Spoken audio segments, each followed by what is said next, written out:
بسم الله الرحمن الرحيم. مشاهدينا متابعينا في كل مكان، السلام عليكم ورحمة الله وبركاته. مباراة ما بين مشاهير تيانا ومشاهير النجف، كل من منهما قد يأتي بالمحافظة يلعب هنا في قاعة نادي الجيش في بطولة مشاهير العراق، والتي يشرف عليها الكابتن علي كلوزا بمساعدة وإشراف أصدقائي الداخلية، وأيضا برعاية فوريو أبو جنة.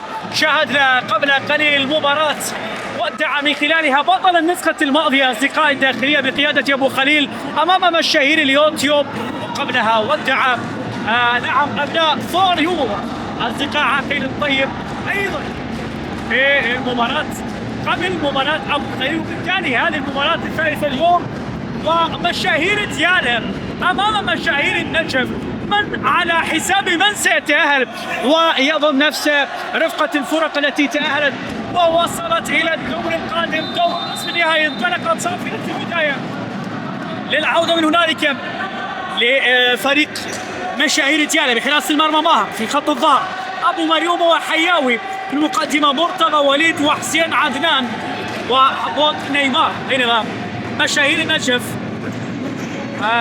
فرفشه في حراسة المرمى دريد وزيد مكي وعلال فرطوسي وصلاح غازي. هذه هي تشكيلة الفريقين، وهناك سلامات لاعب يسقط على أرض الملعب يشكو من إصابة. بداية يبدأ من خلالها الفريقين، يريد أن يعرف نقاط الضعف والقوة للفريق الآخر، ويريد من خلالها أن يصل مبكرا لكي يسجل أهداف. لا يريد أن يتأخر كثيرا، ولا يريد أن يصل إلى ركلات الترجيح، لأن ركلات الترجيح دائما تلعب بمشاعر العاشقين.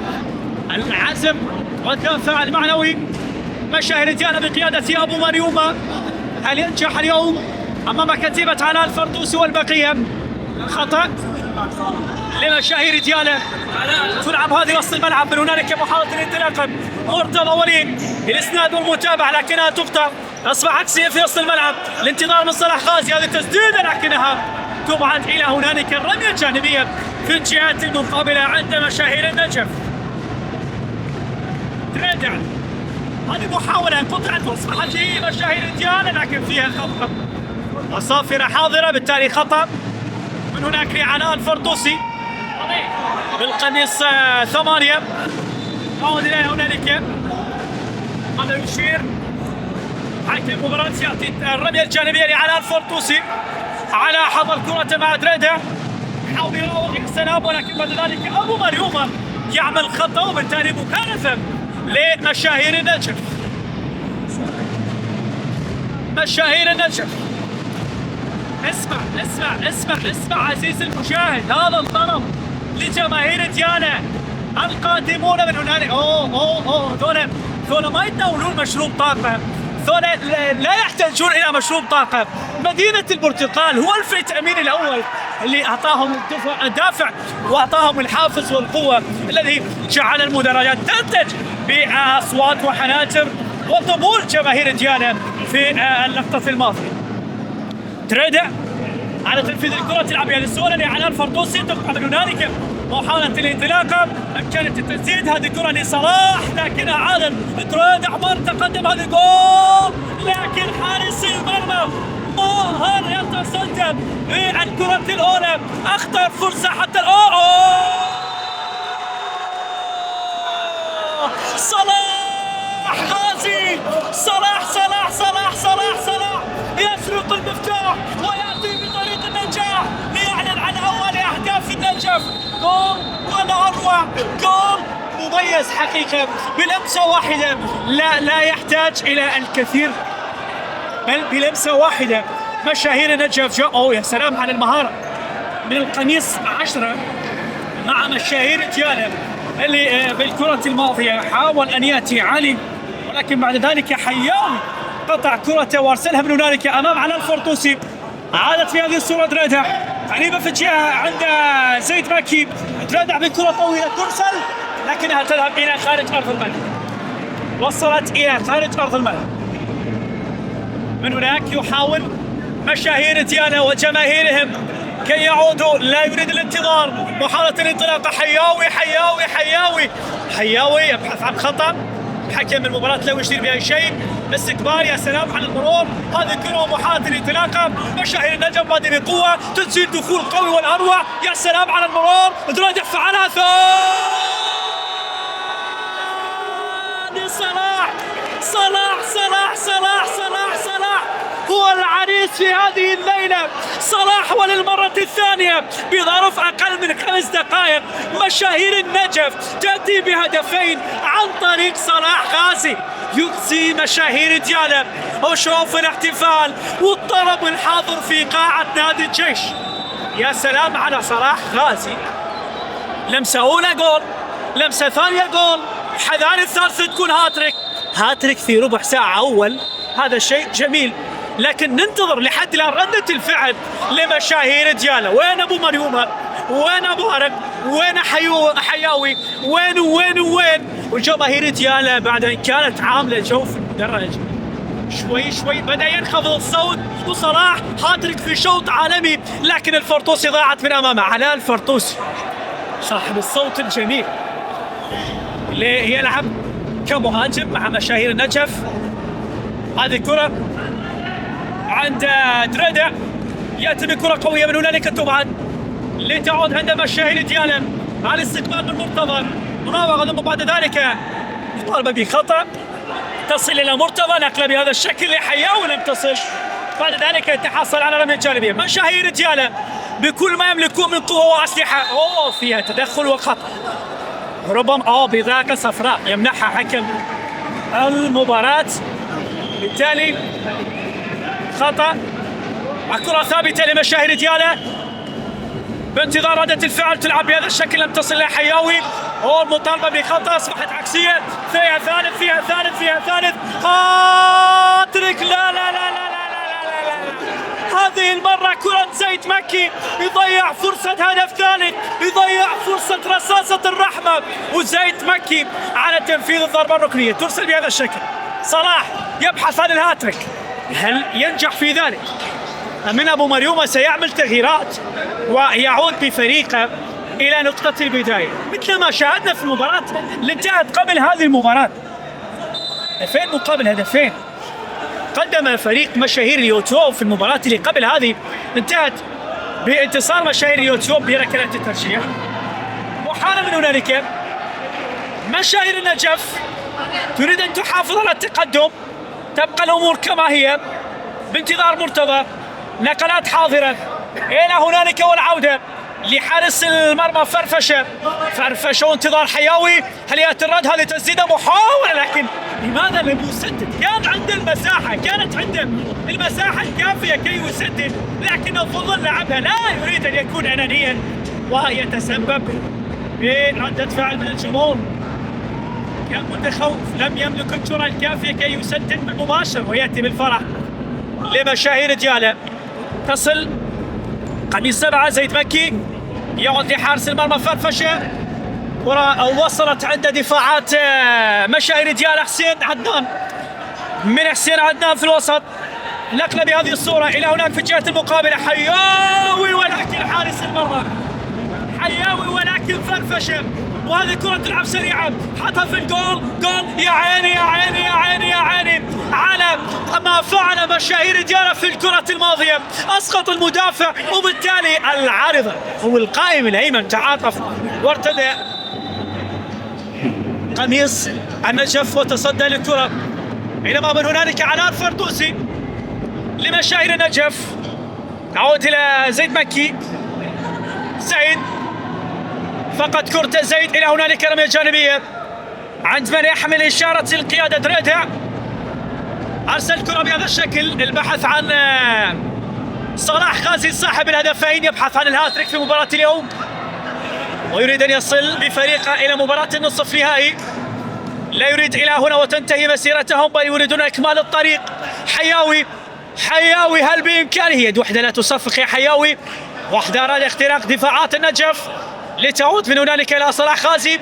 صلاح مر بنا. يا سلام على صلاح، يملك المهارة والشطارة معا وينجح بالمرور من الأول، لكن في الثاني تحصل على رمية جانبية. زيد مكي عاد كرة لدريدة، على هنالك صلاح غازي جول، لكن حارس المرمى صلاح غازي يبحث عن الهاتريك، لكن حارس المرمى يأتي ماهر لإنقاذ شباكه من هدف ثالث ويبقي على أمال مشاهير ديالا. سلامات صلاح يشكو من إصابة، يسقط على أرض الملعب بالسلامة، لا نتمنى أن يخرج لاعب مصاب. أتمنى السلامة للجميع وأن تكتمل الأمور بأفضل صورة. ديالا ونجف، النجف بهدفين مقابل لا شيء. هل هناك عودة؟ هل سيتناول مشاهير ديالا مشروب الطاقة ويعود من بعيد مثل ما فعل أصدقاء الداخلية بعد أن كانوا متخلفون بهدفين؟ تعادلوا، ولكن في الأخير ركلات الحظ ابتسمت لمشاهير اليوتيوب. أكثر من مباراة انتهت بركلات الترجيح، وهذا يعني بأن تساوي الفرق والمستويات لتعود من هنالك في خط الظهر عند مشاهير ديالا. الاقتراب من عباس، تقطع من هناك دريدة، عباس يكمل الطريق لكنه يسير وحده، حضر كرة لحياوي لكن زيد مكي بمهارة مر وراءه وبعد ذلك يعود لكي يمر إلى دريدة من يحمل إشارة القيادة مع صلاح قطعت دريدة في السرعة، البحث عن زيد مكي، حضر لزيد من هناك على الفرطوسي عند المساحة لكن طولها وبالتالي أخرها وضاعت وحدة الفرصة. كان بإمكانه أن ينظر نظرة لكي يمر إلى علاء الفرطوسي اللي كان عند المساحة الكافية، وبمواجهة حارس المرمى ماهر تلقت شباكه في ظرف 5 دقائق هدفين. هل ينهض من هذه الصدمة ويكمل المشوار بتركيز عالي؟ عباس وصل بكرة لحسين عدنان، نقل الكرات بين أقدام لاعبي مشاهير ديالا لكنها تقطع لدريدة بذكاء يتحصل على خطأ. فريق ديالا ما ينقص لاعبي خط الوسط، روح الفريق هو خط الوسط وهو العمود الفقري والرابط الحقيقي بين الدفاع والهجوم، هو من يقوم باستخلاص الكرات أو اسحاب الكرات من خط الظهر وإرسالها إلى خط المقدمة، وهذا يعني عندما تصل الكرات إلى خط المقدمة ويا سلام على هذه الكرات، بكثافة الكرات تتولد الأهداف، بكثافة الكرات تحدث أخطاء عند المدافعين، وولود الأخطاء يولد أهداف، وربما يكون هدف قادم لمشاهير ديالا لكن حارس المرمى فرفشه يبقي شباك فريق النجف خالي، يحافظ على شباك النجف خالي. زيد مكي يشكو من الإصابة ومشاهير ديالا يبحث كل البحث بكل ما يملك. يا سلام هذه الكرة جول! لا تمريرة بالعمق اخترقت دفاعات النجف لكن فرفشة الأسمراني من جماهير ديالا كلها تعاني لأكثر من مرة يعمل دور المنقذ. وصلت بهذا الشكل حسين، حضر من هنالك مرة مرتدة راح دريدة من أجل تعميق الجراح الثالث، لكن بالأخير كان بطء في الحركة وبطء في اتخاذ القرار. مثل هكذا كرة تحتاج إلى سرعة بديهية، تحتاج إلى سرعة اتخاذ القرار، يا أما المراوغة والمرور يا أما التسديد.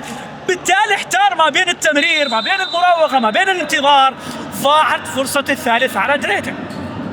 خطأ آخر هي مكثر الأخطاء في شوط المباراة الأول لهذه المباراة لكن لم تستغل، ولا خطأ استغل الفريقين حقيقة.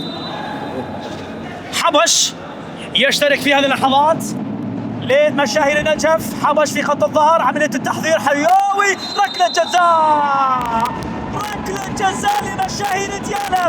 هم عجزوا عن التسجيل لكن عن طريق ركلة الجزاء ربما تبتسم لهم الحظوظ، ربما يأتي بالمفتاح مع بطاقة صفراء على زيد مكي. بطاقة رسلك خضراء يا حبش مع أول دخول ركلة جزاء، لكن ما هو المتسبب بل زيد مكي هو من فعل ركلة الجزاء. وحياوي بالقميص 10 من أجل تسديد العشرة وتسديد رصيدة من الأهداف من أجل عودة الفرحة والطرب. حياوي ولا فرفشة؟ حياوي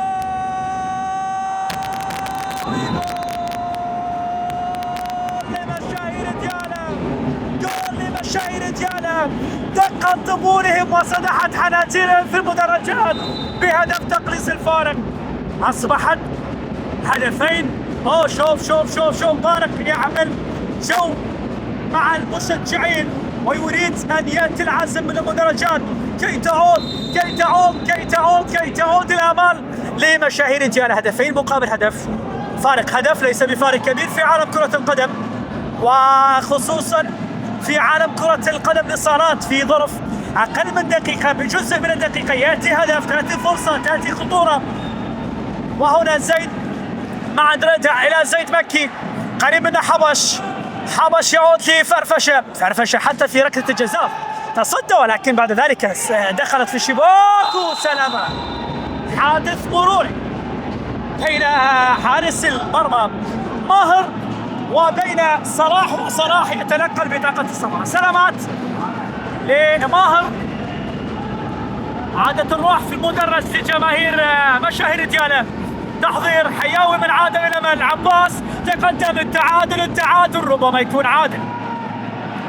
مشاهير النجف دخلوا بقوة وكأنما انخفضت بطاريتهم، قل مستواهم البدني وقل مجهودهم حيث تراجعوا في هذه اللحظات، وبالتالي يجبر المدرب إجراء تغييرات كي إشراك دماء جديدة من أجل أن يعود مشاهير النجف. رضاوي من مشاهير النجف يشترك في هذه اللحظات، تعود في هذه الصورة محاولة الانطلاقة، هل يفعلها مشاهير دياله؟ مرتدة راح، لا يا صلاح، لا ستندم على ضياع مثل هكذا فرص سهلة. وتذكروا كل المعلق على الزهيري عندما ضاع هذه الفرصة، صلاح كان راح يتعاقب، دياله كان قريب من العودة. شعار كرة القدم اللي ضيع يقبل، وفوفي يا زيد صلاح تندم على مثل هكذا فرصة. ضربة ركنية الحياوي، نقلات متواجدة مرتضى وليد، حضر بهذا الشكل مرتضى مع عباس داخل المنطقة، فيها لمسة وخطأ على حسين عدنان، لمسة جد واضحة، وبالتالي عنده فرفشة. الشوط الأول يمضي سريعا والدقائق تسير على مشاهير دياله. هدف ليس بفارق كبير، ربما تأتي العودة، ولكن تراجع ملحوظ على مشاهير النجف، أصبحوا يلعبون بسلاح المرتدات. أبو مريومة أجرى تغييرات ودماء جديدة حسنت من مستوى مشاهير دياله، أصبحوا بسيطرة واضحة، لكن هم بحاجة لهدف كي تعود المباراة إلى نقطة البداية، لكن بالتعادل الإيجابي. حبش، يا سلام على حبش، مر من الأول، عادت إلى زيد، وبالتالي سقوط، أو هذا رضاوي بالقميص 9. إلى هنالك صلاح غازي، ومن تكفل بهدفي فريق مشاهير النجف. نقرب من هنالك، أصبحت عكسية حياوي والمطالبة بخطأ، لكن حكم المباراة لا يشير بأي شيء. تعود لزيد مكي، زيد وصل كرته إلى صلاح راح، صلاح مر، صلاح تقدم، ولكن وين رايح يا صلاح؟ كان بإمكان التمرير إلى رضاوي. أصبحت عكسية، دياله في المرتدات خطر، وفيها لمسة يد ومخالفة على حبش. لمسة يد ومخالفة على حبش من مدينة الصدر، لكنه بعملية الاحتراف يحترف مع مشاهير النجف بعقد 450 مليون دينار عراقي، وهو بالتالي هذا موسم الثاني مع مشاهير النجف. وهذه جول، لكن تبعد واحد من المشاهير اللي يعمل بالاحتراف هنالك في النجف. أيضا علاء الفردوسي، واحد من مشاهير بغداد في مدينة الصدر، أيضا صاحب الحنجرة الذهبية، وهذه جول التعادل، لكن أيضا في عملية الاحتراف موسم الثاني مع مشاهير النجف، أيضا بعقد خيالي حقيقة لعلاء الفردوسي ب 750 مليون دينار عراقي مع مشاهير النجف. إلى هنالك حيث تعود في وسط الملعب عباس، حياو راح، حياو مر، التعادل قادم، لكن دريدع ينقذ مرمى فريق مشاهير النجف، وبالتالي تبقى الأمور كما هي. سلامات لدريدع ويسقط على أرض الملعب، هو من يحمل إشارة القيادة، يقود مشاهير النجف. نعم، جواري زميلي صفاء اللي كان حاضر في المباراة الأولى، في المباراة الثانية، وسيكون حاضر في الشوط الثاني. كان الله في عون الحنجرة يا صفاء، نتمنى لك التوفيق إن شاء الله في عالم النجومية. وأيضا هنالك حالة طرب وشغف كبير للجماهير دياله. هذه كرة ترسل بهذا الشكل، لكنها تبعد إلى هنالك في الجهة المقابلة. تلعب لعباس، حسين عدنان طارت على حسين عدنان. ونذكر بالمباراة بالتعاون مع أصدقاء الداخلية، ودائما علي كلوزة بأفكاره المميزة. علي كلوزة في بطولة المشاهير، وهذه التعادل، هذه فرصة التعادل، والتعادل في غير شخصي عادل. حياوي حياوي حياوي يحيي جماهير ديالى، يعيد لهم النبض، وبالتالي هدفين مقابل هدفين، هدفين مقابل هدفين. حياوي يعود من بعيد، حياوي يعود من بعيد بديالى وبجماهير ديالى، كأنهم تناولوا البرتقال، كأنهم تناولوا البرتقال في الفيتامينات الكثيرة، وبالتالي يعود مشاهير ديالى إلى نقطة البداية. تعود المباراة هدفين لهدفين. الذي فعل أبو مريومة بتغييراته، انخفضت بطارية مشاهير النجف، وأصبح يعاني أمام المد الهجوم المكثف لمشاهير ديالى. هدفين لهدفين. هل تقلب الطاولة أم نحن أمام سيناريو يتكرر ونذهب لركلات الترجيح؟ لكن هنالك الشوط بأكمله، هو الشوط الثاني، شوط المدربين. انتظار. اسمع عزيز المشاهد، جماهير ديالى تعمل طرب، جماهير ديالى عاملة جو، جماهير ديالى تعطي شحنة معنوية، حافز دافع، كل شيء تفعله من أجل أن ينتصر نادي رادع. جول! لا لا لا لا يا ناظوري، لا لا يا روضي، لا يا روضي، لا. لو دخلت في الشباك كان كل جماهير النجف راضية عليك، لكن ما ضياع الفرص.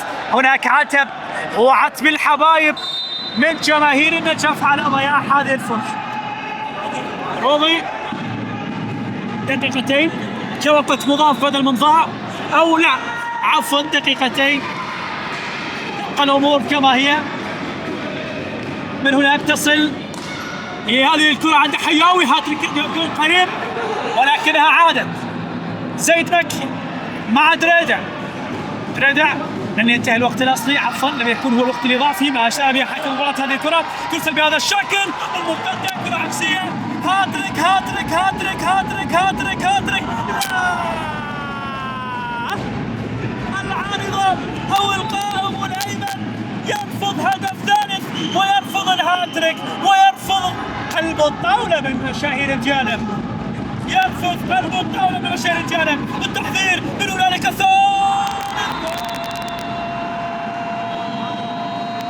فعلوها وعادوا من بعيد، فعلوها وعادوا من بعيد. مرتضى وليد يضرب بقدم من على الأجواء، على مشاهير ديالى، وعلى جماهير ديالى، وعلى جو عامله جماهير ديالى، عاملته جماهير ديالى، جو رهيب. لكن مرتضى وليد بقدم يسرى قوية قلب الموازين، انقلبت الطاولة، انقلب السحر على ساحرة. ما الذي حدث لفرفشة ولدفاعات فرفشة ولمشاهير النجف؟ عادوا ديالى من بعيد، وبأحضان من؟ بأقدام من؟ حياوي ومرتضى وليد هم من تناوبا على تسجيل الأهداف الثلاثة.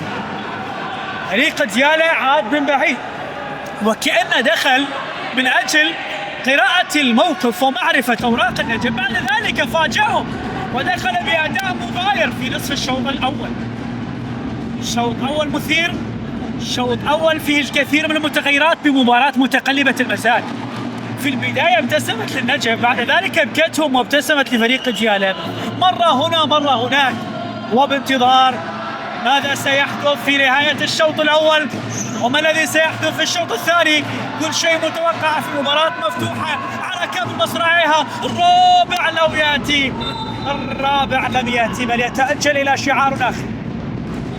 الرابع يتأجل إلى شعار آخر. سلامات لدريدع، أو هذا صلاح زيد هو من سجل الهدفين. سلامات صلاح زيد. جماهير السيادة لن تهدأ قبولهم. مصطفى في شباب من هناك تلعب، لكنها تلعب ضربة ركنية عند حياوي لمشاهير ديانا ترسل بهذا الشكل. ضغط على حامل الكرة بالتالي. يا سلام على المهارة مرتضى وليد. الله الله الله الله الله مرتضى وليد ما أحلى بفاصل مهاري والأروع. وهكذا تأتي الصافرة ليأتي معها نهاية شوط المباراة الأول. 3 أهداف مشاهير ديانا، هدفين مشاهير النجف. فاصل قصير ثم نعود إليكم بعد ذلك. شكرا إلى زميلي وحبيبي علاء الزهير المعلق الذي أبدع وضاف جمال ومتعة إلى هذه المباراة الجميلة جدا الذي تجمعنا في هذا التوقيت. إذا سيداتي أنساتي سادتي متابع ونشاهد هنا مشاهير النجف الأشرف، ومن هنا مشاهير ديانا. النتيجة 3 مقابل هدفين. انظر وتابع واستمتع. الحلقة الأخيرة من الدور الثاني للبطولة. من يذهب من يحجز مقعدا في المربع الذهبي. الفائز من هذه المباراة سيلعب أمام مشاهير اليوتيوب. إذا ننتظر ونتابع ننتظر ونتابع. شوف التمريرة، شوف المحاولة. الكرة عدت في النقطة الماضية، وصلت من جديد المحاولة لصالح فريق مشاهير ديانا. هنا ديانا واهداف ديانا ومتعة ديانا، ولكن مشاهير النجف تريد العودة من جديد. يا سلام يا سلام يا سلام يا سلام يا سلام. الشوط الثاني نار، الشوط الثاني شرار. تابع الله الله على اللقطة، ولكن خرجت إلى خارج ملعب اللقطة الماضية. إذا ننتظر.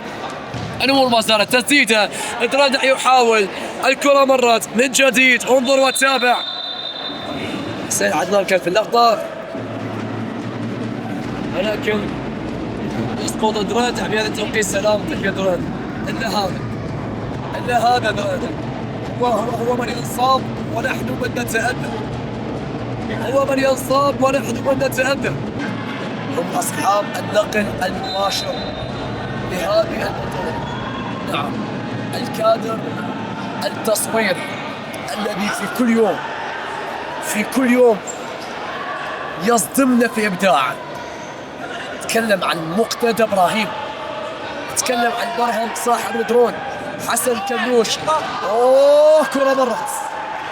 نعم، حسن كنوش، زيودي الجميل. هذا الكادر التصويري الذي يعمل بالنسخة الأولى والنسخة الثانية بعملية إبداع مستمرة.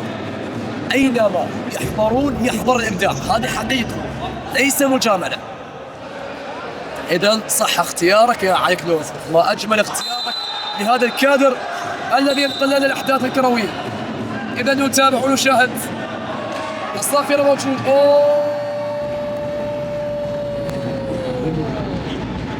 الكرت الأحمر، البطاقة الحمراء تخرج على زيد مكي. مشاهير النجف رغم الخسارة والتأخر بهدف والآن يعاني ببطاقة حمراء. يلعب ب3 لاعبين. لا لا لا لا لا لا لا لا لا لا لا لا لا لا لا لا لا. الله، الكرة مرت، الكرة عدت. أي جنون يا زاد. 3 لاعبين يفعلوها، 3 لاعبين رغم الكرت الأحمر، ولكنهم يقدمون في هذا التوقيت. أي قمة هذه. مشاهير النجف تريد العودة من جديد. المباراة مشتعلة، المباراة مستمرة. الكرة ذهبت جلت على الجانب الأيمن. تمريرة في مكان. هذه جول هذه جول هذه جول. المساحات المساحات المساحات. النقلة جميلة، حلوة حلوة حلوة حلوة حلوة حلوة حلوة جول، ولكن عدت في اللقطة الماضية. أنا لا أقوى على ذلك. أنا لا أقوى على ذلك. يا من تتابع، يا من تناظر. الشوط الثاني مستمر معنا بطريقة ممتازة جدا. كرة تلعب تسديد. الله الله الله. الكرة مرت في اللقطة الماضية. فرفش عليك التحميل شباكا جيدا في الدقائق القادمة. صنع غازي لاعب مميز جدا.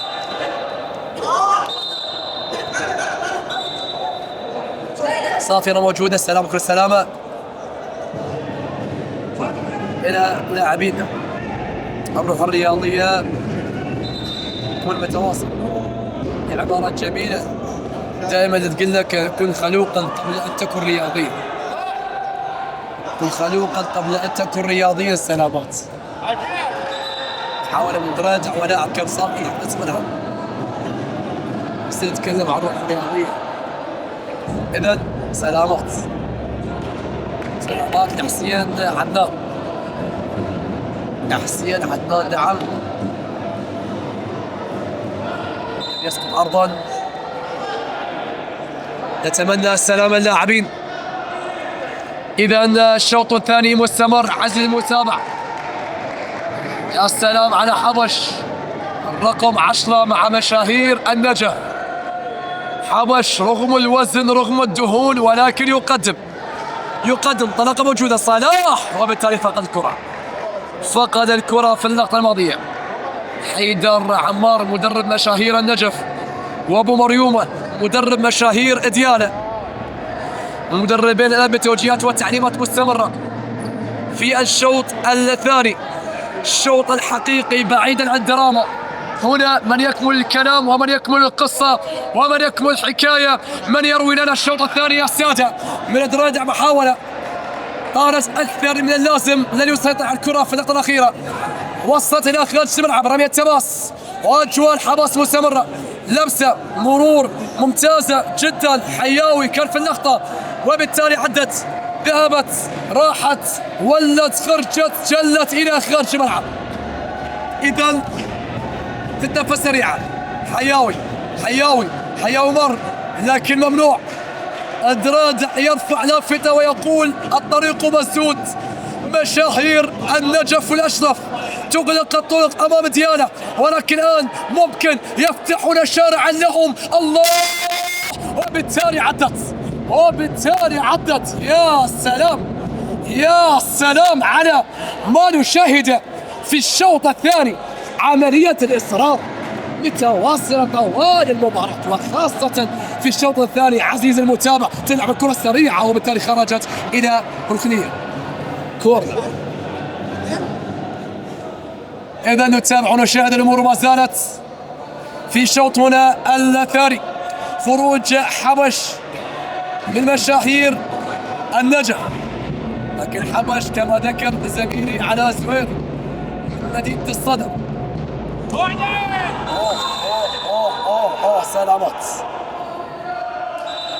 سلامات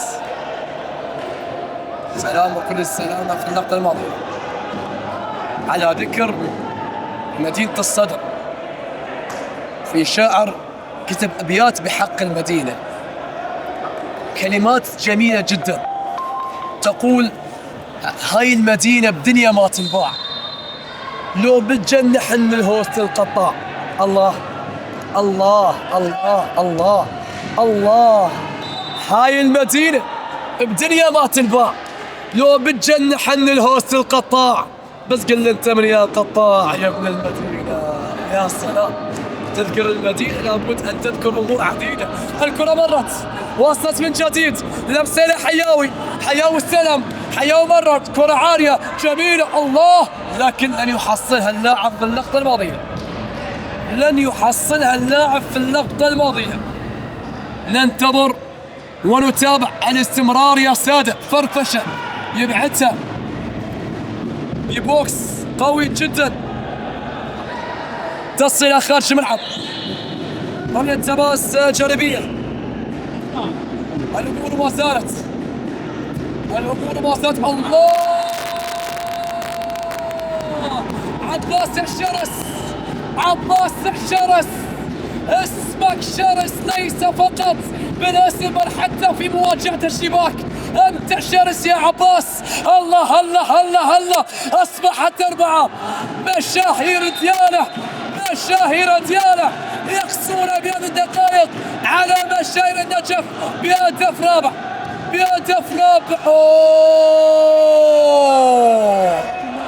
إذن يا من تتابع يا من تناظر صارت 4 ممكن الخامس. تمريرة نقلة حلوة جميلة. حياوي حصلها من جديد. لمسة أحسان عدنان سدد وبالتالي مرت وبالتالي عدت. يا كرة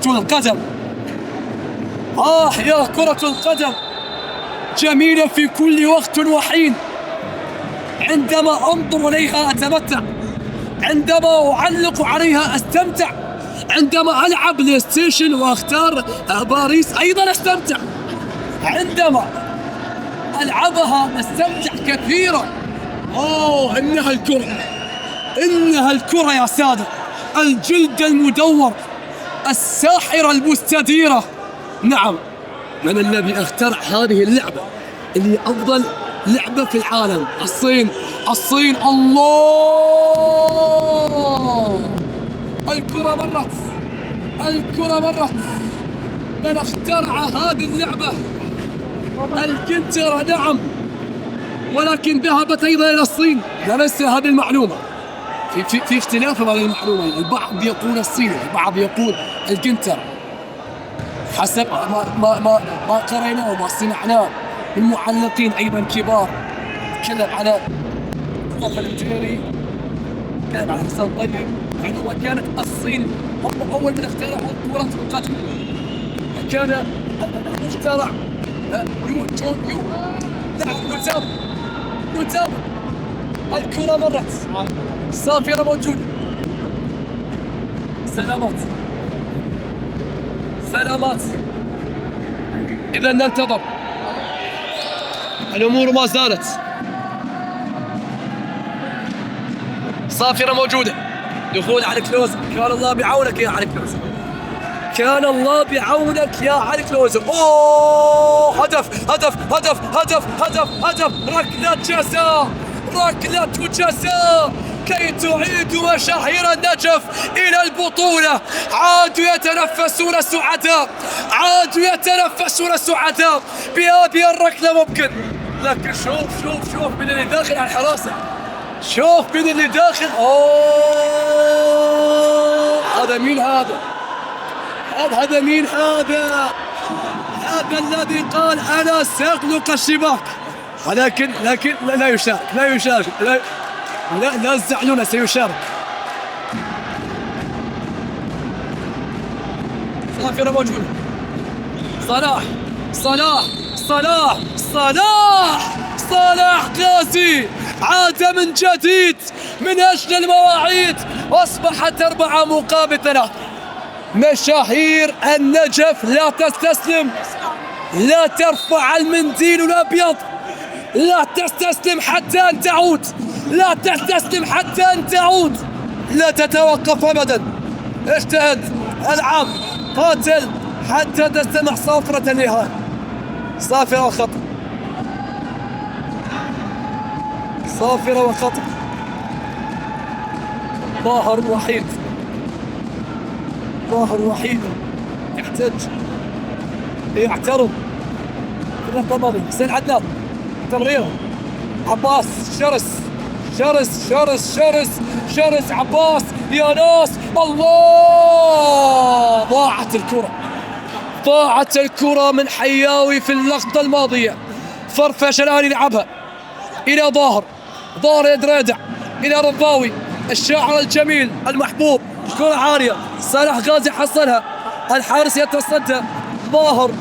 ظاهر حارس مرمى مشارتيانا. حقيقة الأمر الفريقين يقدمون أداء ممتاز جدا. هذا ما نراه، هذا ما نشاهده. صلاح صلاح صلاح صلاح صلاح صلاح، التعادل، من أجل التعادل يا صلاح، من أجل التعادل يا صلاح. الكرة مرت،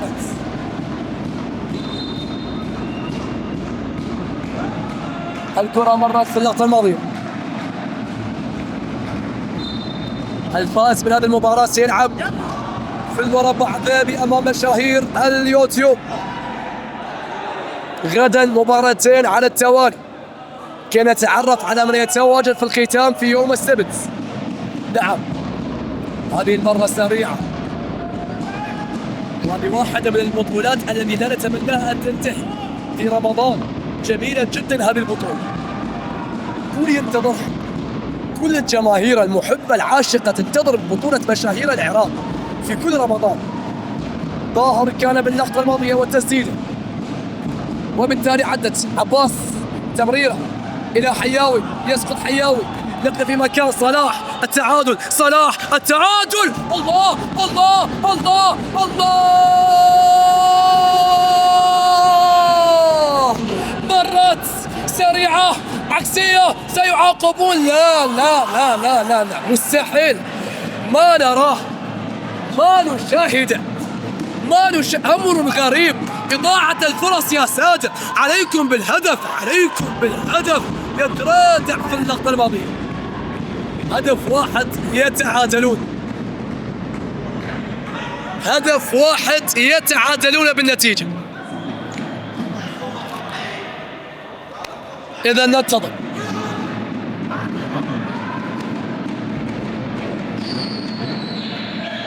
كرة مرت، كرة عالية في مكان، متابعة ولكن خارج الملعب، إلى خارج الملعب في اللقطة الأخيرة. أوه مباراة صعب بها التوقع، مباراة صعب بها أن تقرأها بهذا التوقيت. هذه هي جول، هي جول، هي جول، هي جول، هي جول. الله الله، هذا حسين عدنان ولا مين؟ هذا حسين عدنان ولا مين؟ أوه، هدف خامس، هدف خامس يأتي بهذا التوقيت. أصبحت 5 مقابل 3. مشاهير النجف أقرب على أن تغادر البطولة، ومشاهير ديانا أقرب إلى الدور القادم، أقرب إلى الدور القادم. مفاجآت في هذه النسخة، مفاجآت عديدة في هذه النسخة. إذا ننتظر بطل النسخة الأولى أبو خليل غادر البطولة. فريق فوريو الذي كان متميز في البطولة غادر البطولة. اليوم فريق عقيل الطيب. إذا ضمان الداخلية فريق قدم أداء ممتاز جدا، غادر البطولة. فرق عديدة ممتازة، ولكن لا مجال، لا مجال. البقاء للأفضل بالأهداف، البقاء للأفضل بالأهداف. أصلا هي كرة القدم أهداف، هذا ما سمعناه وهذا ما عرفناه عن كرة القدم. نعم الأهداف الأمور الأساسية. عليكم بالأهداف يا سادة. بطولة الصدمات الكبيرة مقطوعة، راح لكن وين؟ صافرة وفاضل، صافرة وفاضل وخطر. سلامات، شفت كان واضح في اللقطة الماضية. حكام المباراة يعالجون الأمر بفاول وخطأ، محاولة والتسديدة تذهب إلى خارج الملعب.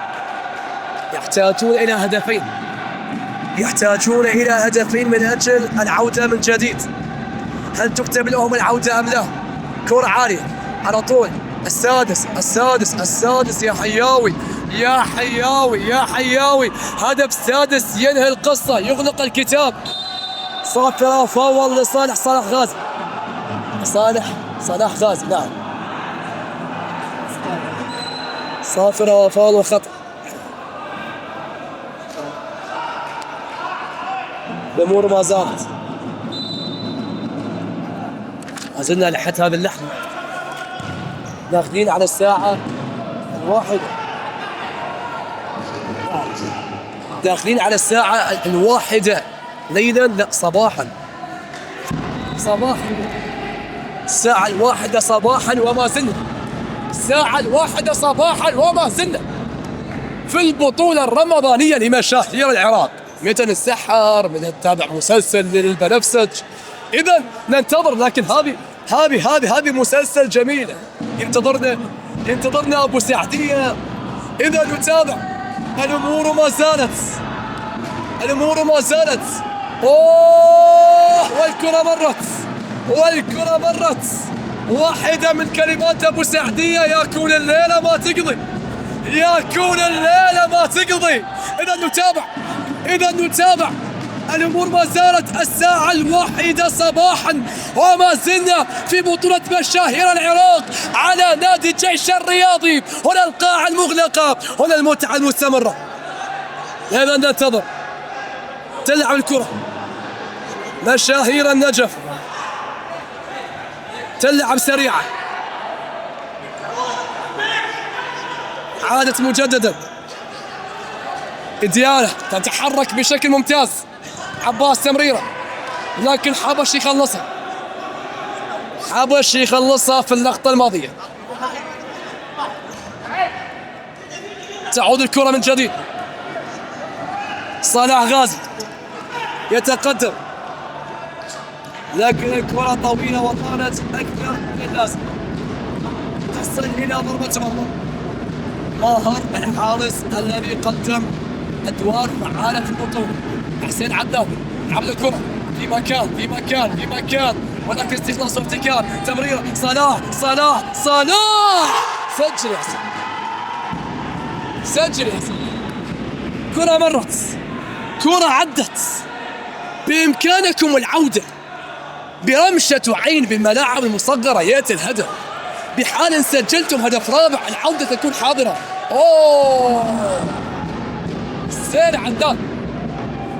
حسين عدنان أيضا يهدر الفرصة من التوقيت. إذا ننتظر، إذا نتابع. صافرة موجودة، ضربة مرمى.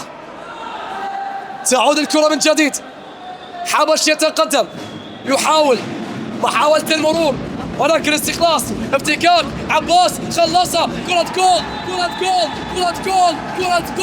خلاص مشاهير ديانة وكأنهم يقولون اذهبوا إلى السحور فلنا الصدارة إلى الدور القادم. هكذا قالت مشاهير ديانة. اذهبوا إلى السحور الآن. انتصرنا. أتينا بعنوان العبور إلى الدور القادم بهدف سادس.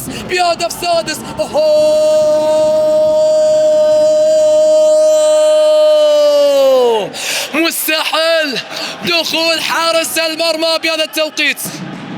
إذا نتابع. كرة سريعة. هذه جول. سبعة. استمعوا فقط، أنا لا أعلق. استمعوا فقط إلى المدرج، أنا لا أتحدث. المدرج هو من يعلق. المدرج. اسمع. 7 أهداف مقابل 3. نتيجة عالية جدا تجعلك سهران لا تنام الليل. ممكن ما زال هنالك شيء آخر.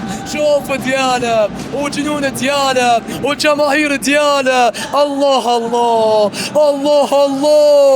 الكرة مرت في اللقطة الماضية. الصافرة خلاص. رسميا ديانا إلى الدور القادم في هذه البطولة. إلى المربع الذهبي يلتحق. مبروك من الميم إلى الكاف. هارد لك مشاهير النجف الأشرف. شكرا جزيلا لكم. شكرا لمجيئكم. شكرا لحضوركم الكريم. إلى سيداتي أنساتي سادتي، كل الشكر للكادر التصويري والكاميرا العامة لمحمد والمبدع بالتأكيد مقتدى إبراهيم وبقية الأسماء. وشكرا لعلي لوزة الفتى والولد المحترم الذي أعطى شيء في هذه البطولة من نظام وترتيب عالي يستحق الشكر من قلب ولسان. محدثكم صفاء. نلتقي غدا إن شاء الله.